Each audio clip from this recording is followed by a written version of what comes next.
Andrews, hi, good to have you with us. How have you been? Oh, it's been great. Thanks for having me. Nice to chat You with know, you. Andrews, this is an exciting session, right? Given with what you're doing at TenantCube, right? An Indian founder who's solving for global markets, right? Predominantly Canada and then up to US, right? And solving in the real estate space is very interesting, right? And especially happening at the back of COVID, right? Where I think fundamentally we've been questioning the role of real estate in everything that we do, right? But we know Right. for a fact that real estate is not going to go away, right? I think a lot of these processes are going to get digitized, right? And that's essentially what you're doing. And you're doing it for more mature markets, right? Sitting in Chennai, where your backend team is based out of, right? That's very Correct. interesting, given what we've seen in. I think Chennai is becoming a hotbed for SaaS startups, right? It's becoming very, very interesting in that sense, right? It becomes an interesting conversation, right? With whatever we've seen happen in the last 1.5 years, right? And what you're trying to crack for these mature markets, it's a very interesting conversation. Looking forward to this one. Oh, my pleasure. I mean, yeah, totally. Real estate is one of the second oldest businesses, so it's not going anywhere. And you know Interesting. what the first one is. uh, Andrews, before we dive into the session today, right? Before we get into our discussion of understanding TenantCube, your motivation to do it, right? And some of the key milestones that you achieved in the process. I'd love you to take us through your background, right? That'll be very helpful as a starting point, and then we roll into the questions around TenantCube. Yeah, absolutely. Again, thanks for the opportunity. I started off my career at Zoho. So most of you know Zoho. Started off as a sales engineer, worked in scaling multiple SaaS businesses at Zoho. Did a stint for 5 years, got into MBA, obviously went to Canada to do my MBA. Right. Got out, Girish hired me right into Freshworks as one of the early, right after the founding team, I was number 7. So Girish pulled me back into Freshworks. I was the only guy in North America for about 3 years, right. Doing the go-to-market in North America with the team back in Chennai. So I've had this kind of experience of working with the Chennai base in US and scaling businesses, right? So did that for a while, and then my passion was always real estate. I grew up in a real estate home in India. My uncles are into constructions; they build houses, sell them. So I've always been in that market, and I always wanted to be in real estate. Right. So when I got out of Freshworks, and like after I scaled the Canadian operations, kind of wanted to step out and get into real estate, started into real estate and kind of put my feet right in deep end, learned the business and kind of found an opportunity. And that's kind of where I am today, like with my Zoho's background and Freshworks experience of building SaaS products and scaling them. Found an opportunity, and that's why TenantCube exists today. And I can't be more happier being in a field which I'm super passionate about. Super. And doing something I've done quite relatively successful. So I'm really at a good stage. Yeah. Interesting. Andrew, I'd love to understand, why TenantCube, right? I mean, of course, you've given me your interest, right, in real estate, right? But why TenantCube? Right? There are many, many other models that are coming up, right? I mean, when you talk of technology intervention, right, in real estate, there is some very exciting work happening, and especially, when you're talking about, Canada and US, right, there's a lot of work which is happening, for example, in IoT, you talk about connected ecosystems. There's just so much which is happening, right? You chose to essentially digitize the entire transactional process, right, of, correct, going out and identifying a tenant and doing a, check on the tenant, the documentation that is required, so on and so forth, right? You started from that, right? Tell me a little more about that. I mean, why did you pick up on that particular piece, right? Which in a way existed, right? Absolutely. And yeah, I'd love to understand from you on that one.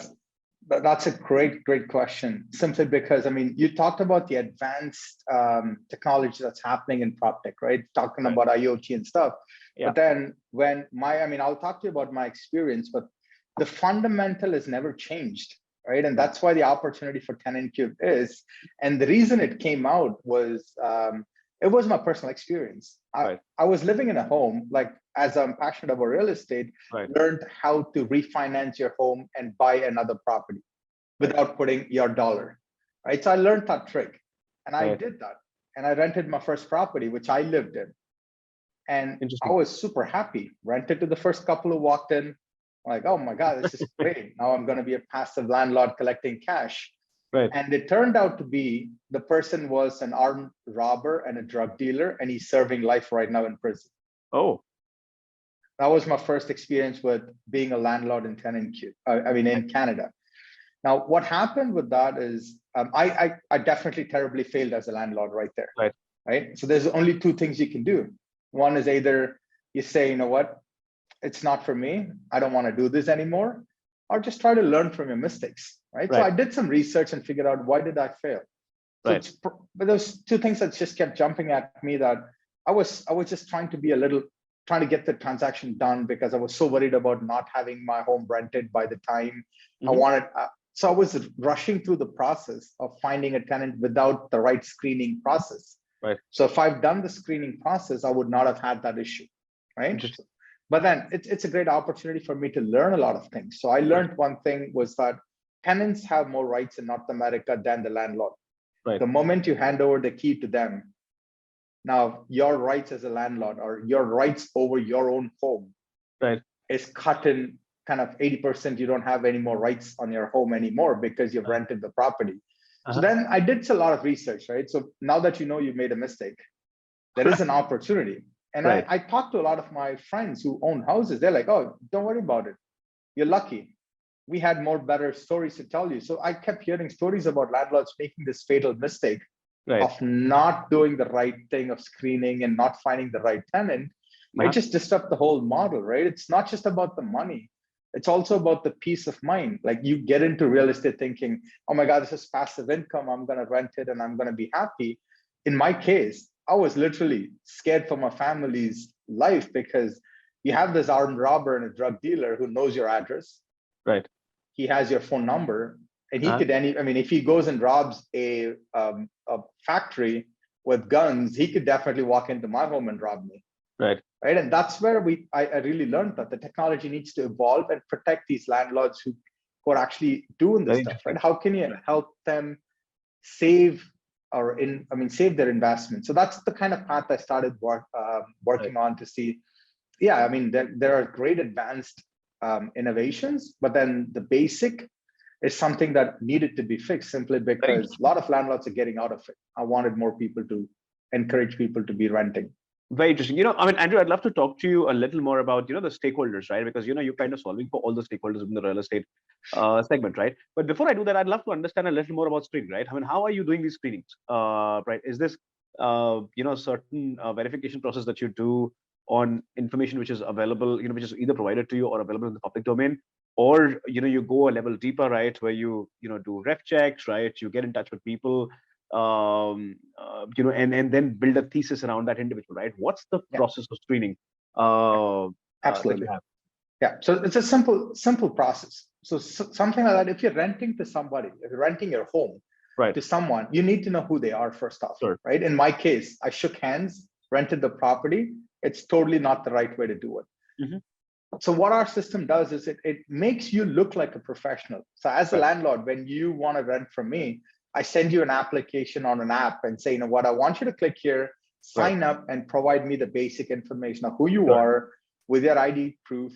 Tell me where you work, add some employment letter. So now you got all the data you need. And the next thing the tenant knows is that this landlord's not a rookie. He knows what he's doing, or she knows what she's doing. She's collecting the right document. Now, collecting document is one thing, right? So we always say, trust people, but verify the information. So you got all this information. There are a lot of opportunity for you to run a credit check on that person. We provide that within the system. You can do bank reference checks. It is built into the system. So as a landlord who has no idea who you are, now I have a holistic view of who you are. Where do you work? What's your credit score?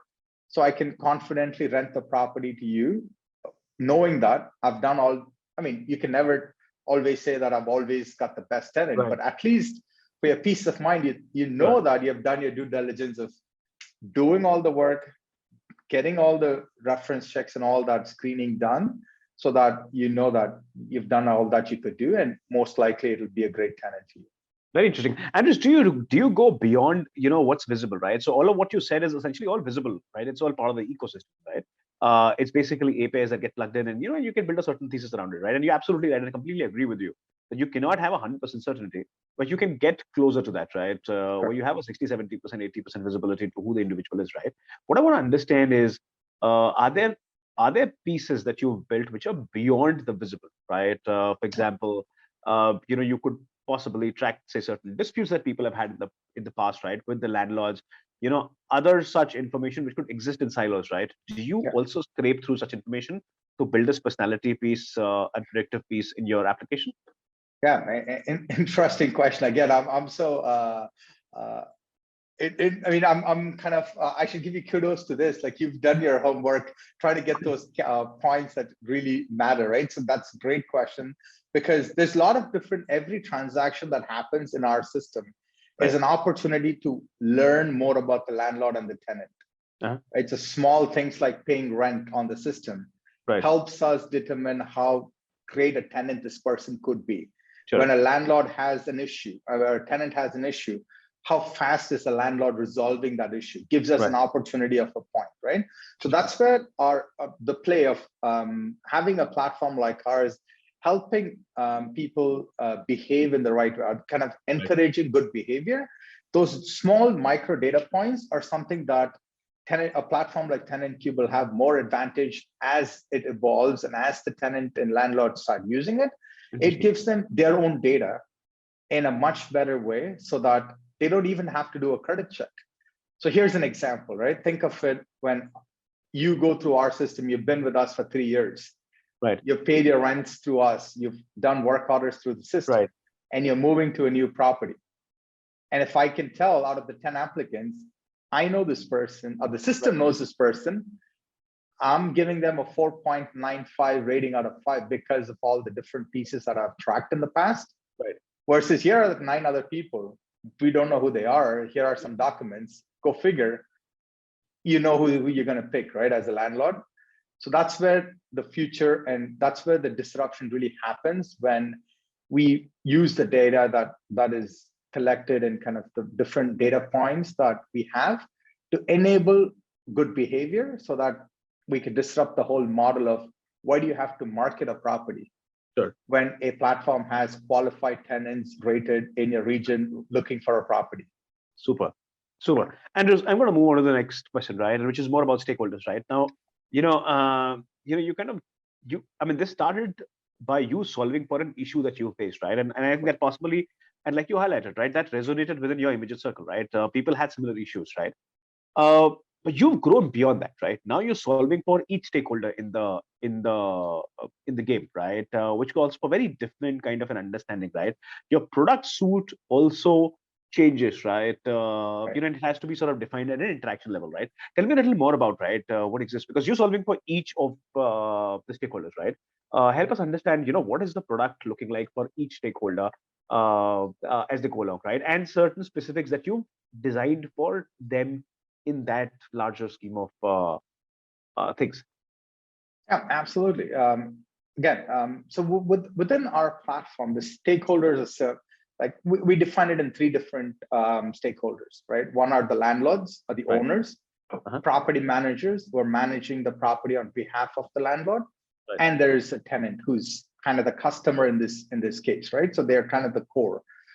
So the way we built our solution is providing a renting experience, whether you're a landlord or you're a property manager or a tenant. Our platform is built in such a way that we want to make sure that all stakeholders understand the value that, what this is for me. So from a tenant perspective, how do you ensure that they want to go through the system? There are things you can do to help them. So for example, application process in North America is tedious. You'll have to keep applying to 10 different homes over and over again. Each person will have their own PDF. Versus having a TenantCube profile is almost like a LinkedIn for a home search. You got all your documents in there. Now you can fire it off to any landlord you meet. So you've saved your time. So you are a tenant. You love to be on a platform like us simply because we help you save time and find the home that you need. You set your preferences. You can find the right house that matches your criteria. So there is something for a tenant as well. Now, if you're a landlord, now the product needs to make sure that how do you find the right tenant? What are some of the right prices you need to market it at? Right. And if you're a property manager, now your customer is the owner.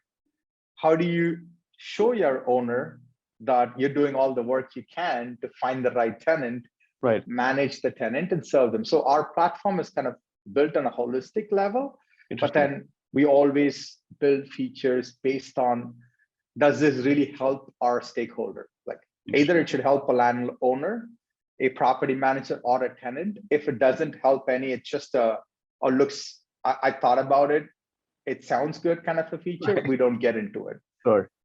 Right. Any feature that you want to highlight particularly, right? That which is unique to you, right? And that actually leads me to my next question, right? Which I'll just come to. But any particular feature that you've designed, right, for any of the stakeholders, which is very unique to you?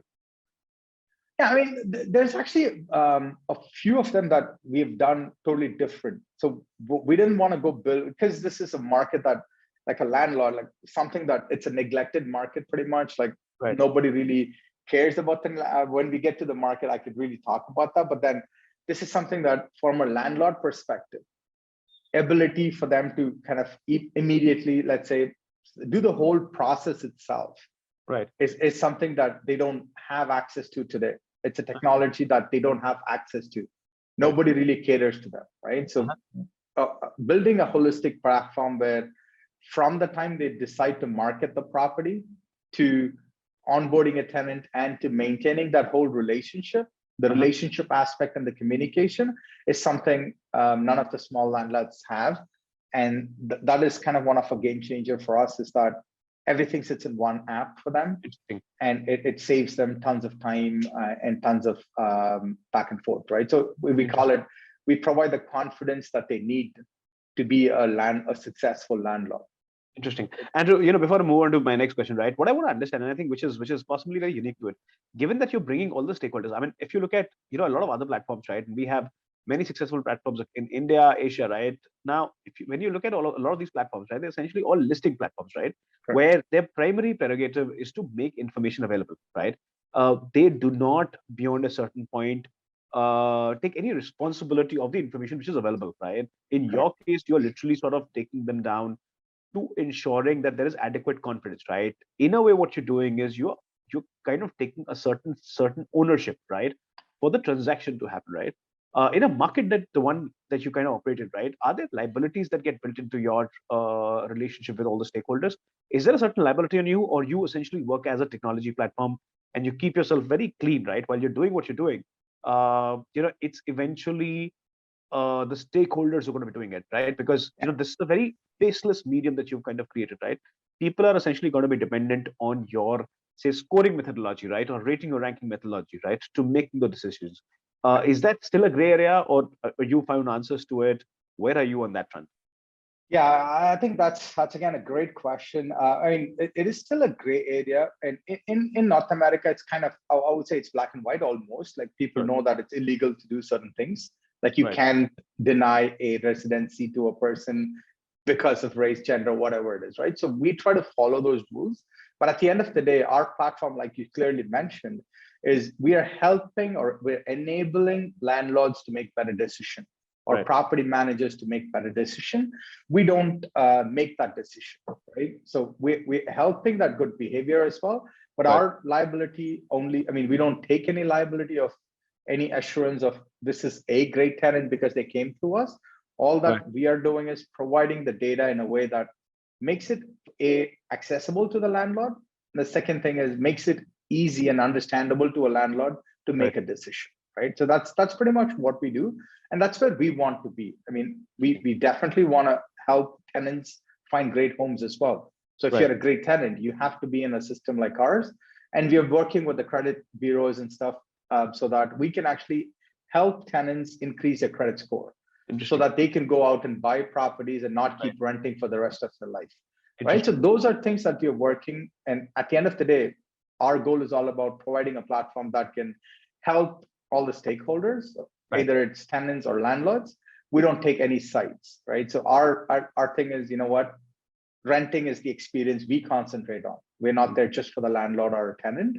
So everything we do is, let's build a system that helps the stakeholders, and we're not there to make any decisions. We help enable people make better decisions and pretty much save time and increase their confidence level. Interesting. I mean, just a small quick question, right? What kind of an impact have you been able to create, right? I mean, I think you've kind of alluded to this particular point, right, on a couple of occasions, right, through the course of our conversation.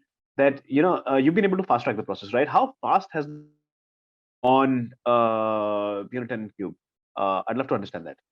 Yeah, I mean, I was just sharing one, just a testimonial from one of our customer earlier this day, Sure. today on social media, because she manages about 400 plus tenants, and having those applications and managing them through it. She said it used to take me 3 to 4 days, right, from a time somebody's interested to writing an application and signing a lease.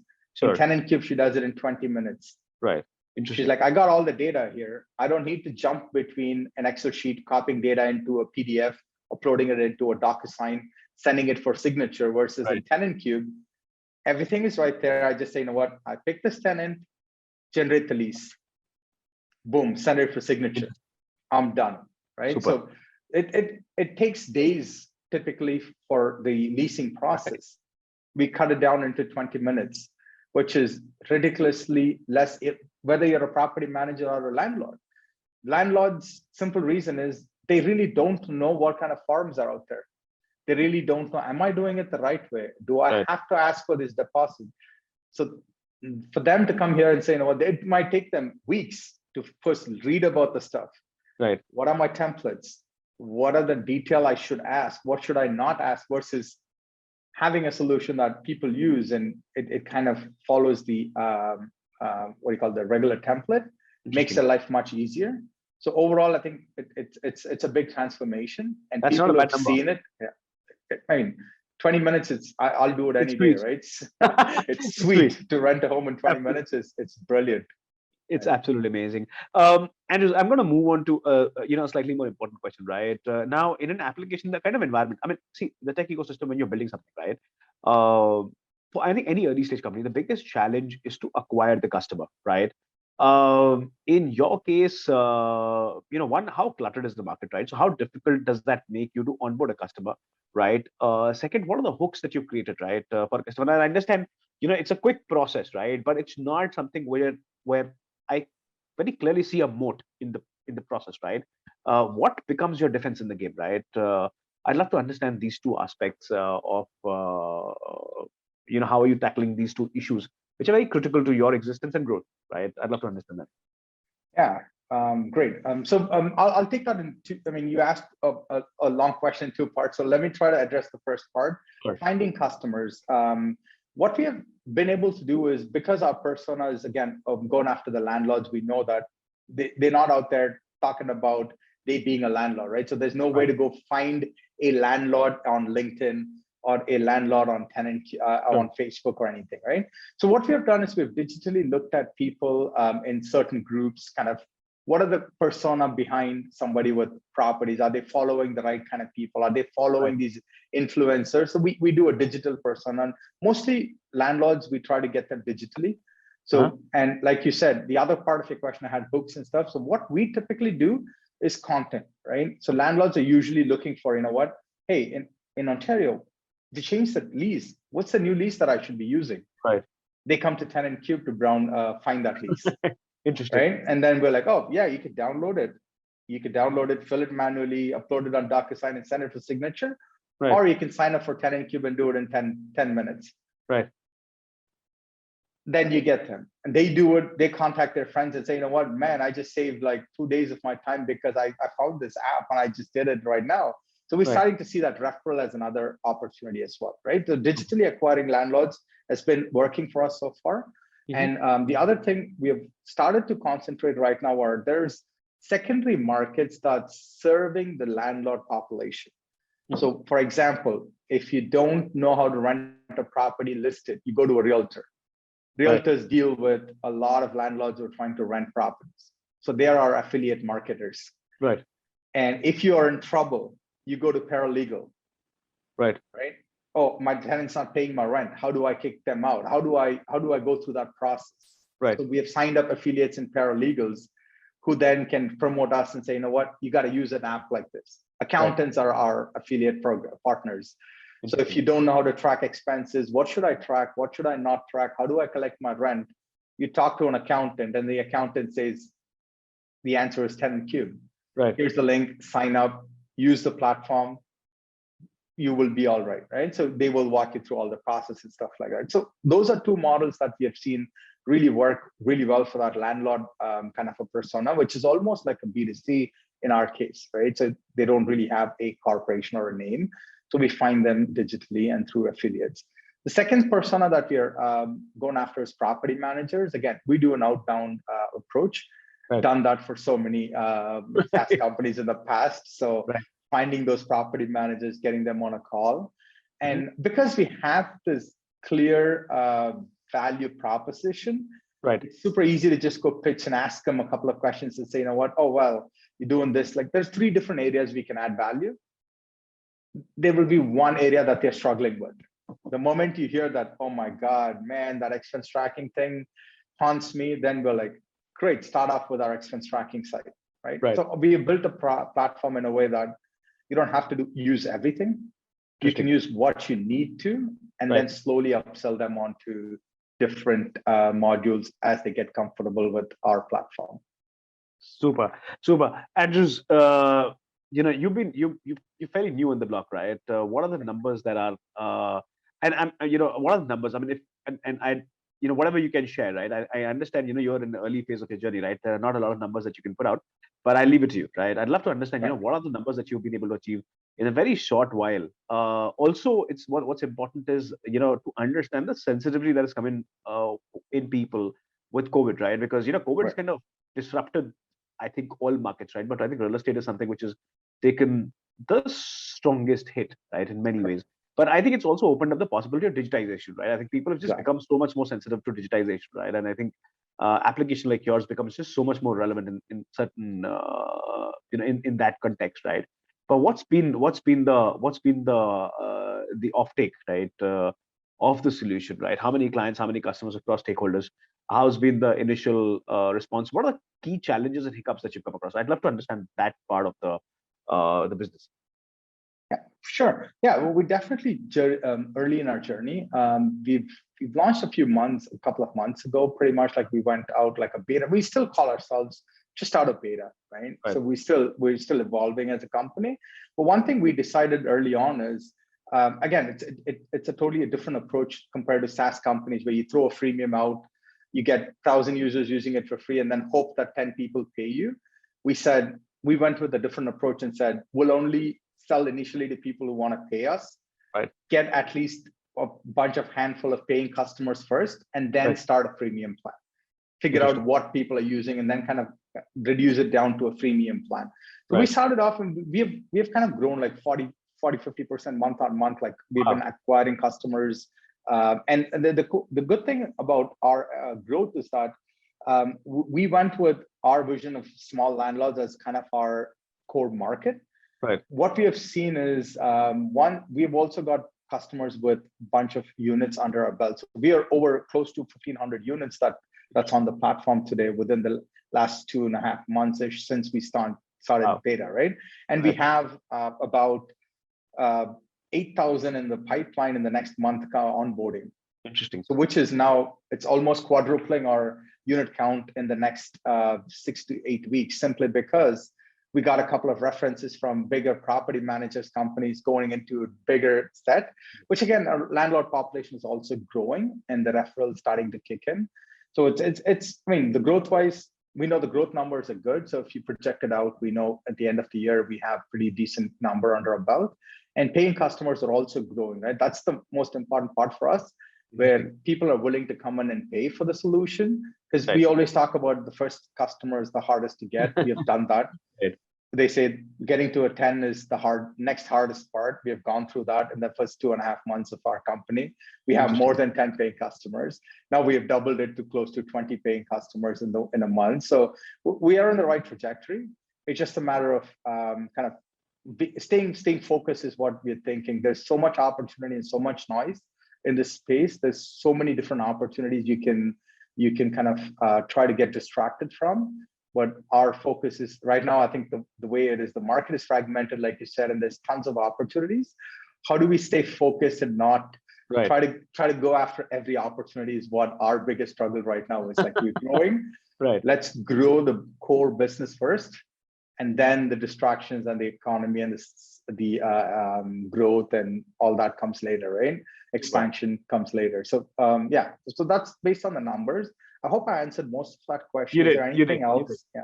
No, you did. I'd love to understand, what are the next 2 years like? Right? We're towards the end of the conversation, but I can't let you go without understanding what are the next 2 years plan, right? Given the kind of momentum that you're seeing, given the kind of traction that you're seeing, you have some early paying customers, right? That's a solid reflection of, the absorption, the way you possibly anticipated. And I'm sure there are hiccups that you would have come across, but that possibly help you tune better, right? Yeah. What are the next 2 years like? I'd love to understand that, right? What are the key markets that you're going after? Are we going to see an Asia play, an India play? What's the scene on that front?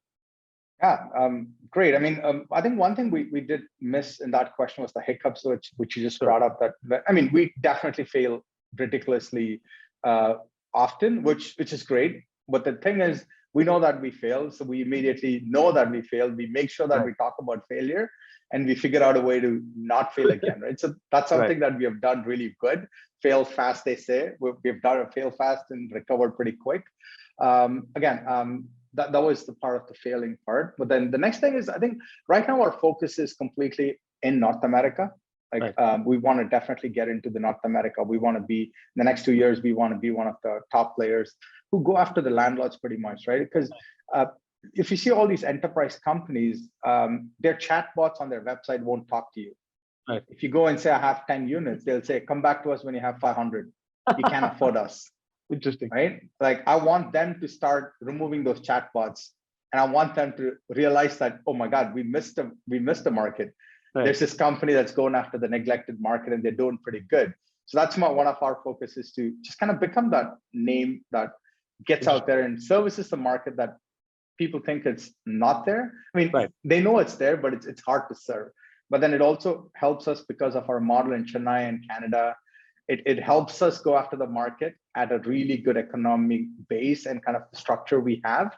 We are well suited to play in that market. So we want to dominate that space. Right? The individual landlord space is where we really want to be one of the if not the best, but at least well-known brand. That's one area. But our target is 100,000 landlords. Simple as that.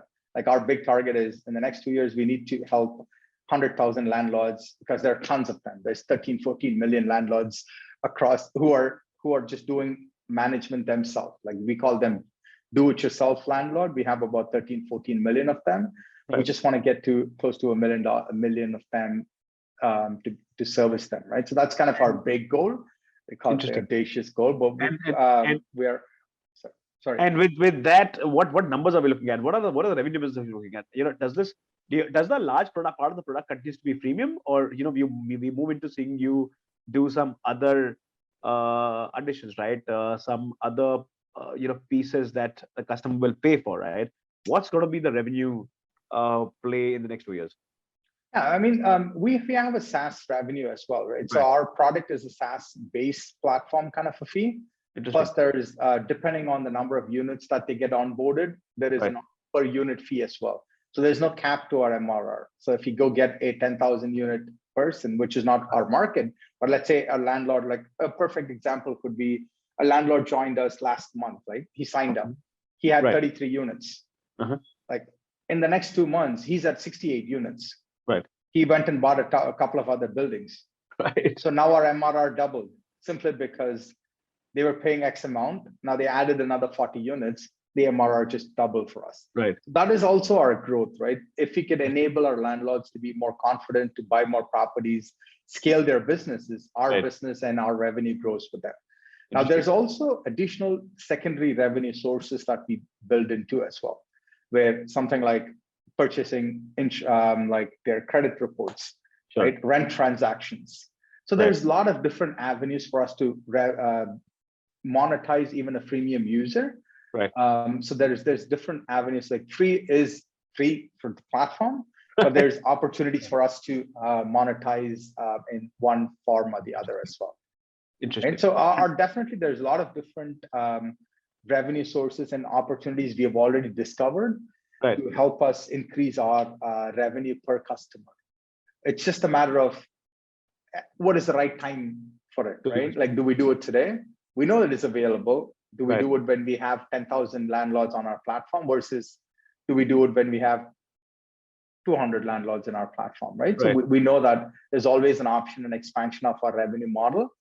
However, just again, focus is one thing we've been super hyper focused on. Let's get that usage to where we want to be. And then it opens up new opportunities that we know exist. Interesting. Andrews, I have many, many more questions, right? Because, this is a topic which is just so much more interesting, right?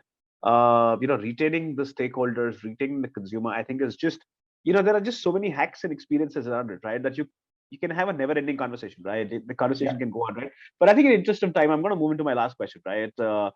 And we look forward to having you with us much sooner, right? To do a much longer conversation on certain specific aspects, right?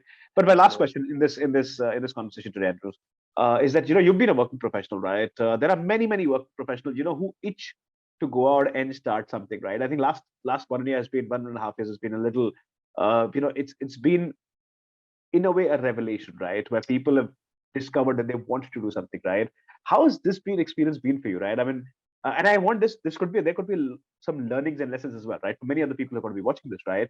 From moving out of a comfortable setting, right? Where you were leading the operations, you're managing the operations in North America, right?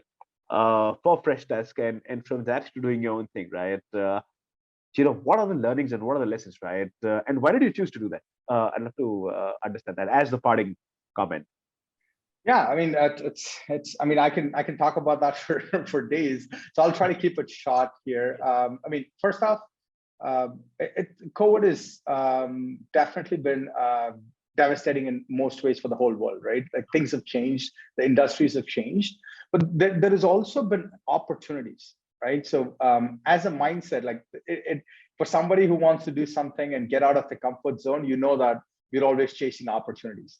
Right. So you always look at the bright side of, yeah, COVID happened. Yeah, we were stuck in the home. Yeah, we couldn't fly. We couldn't meet the team. We had to build that team remotely. It was not nice.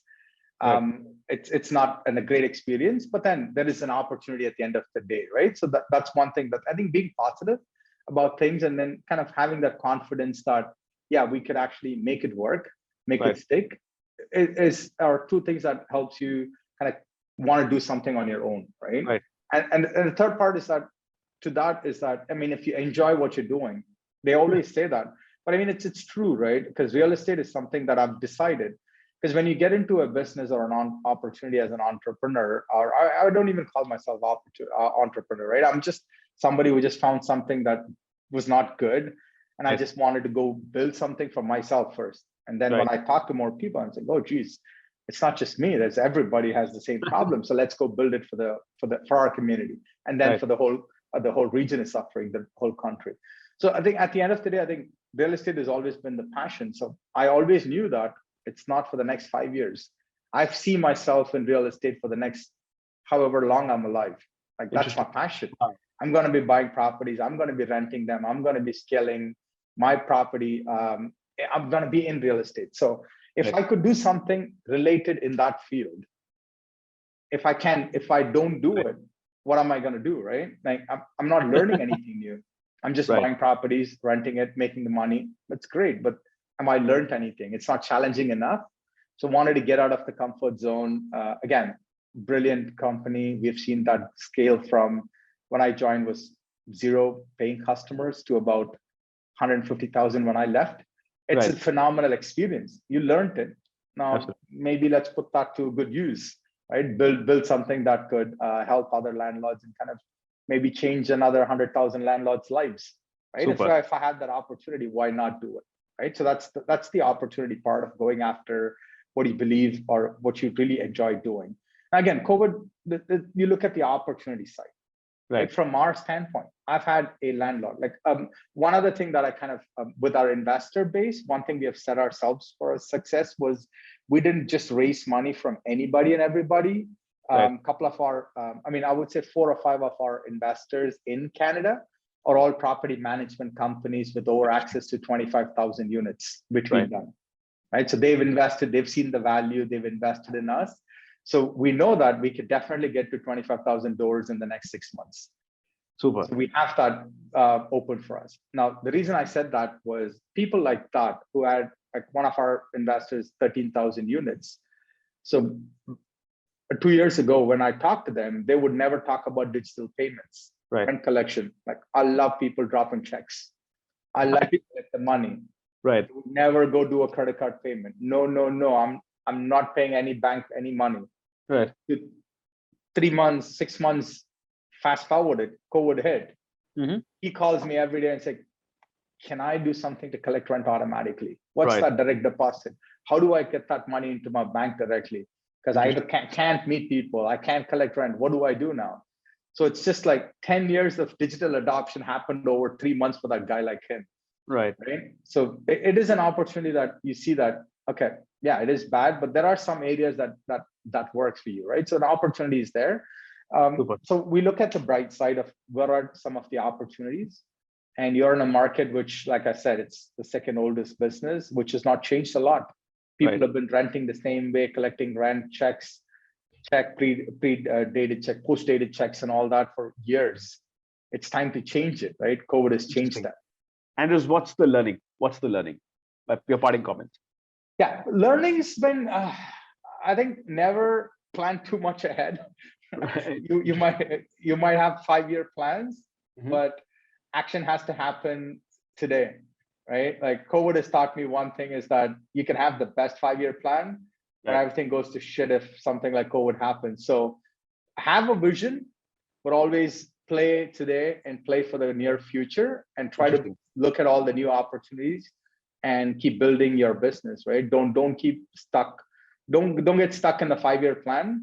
Think about what you do today and what are the opportunities tomorrow, instead of thinking about 5 years later. Super.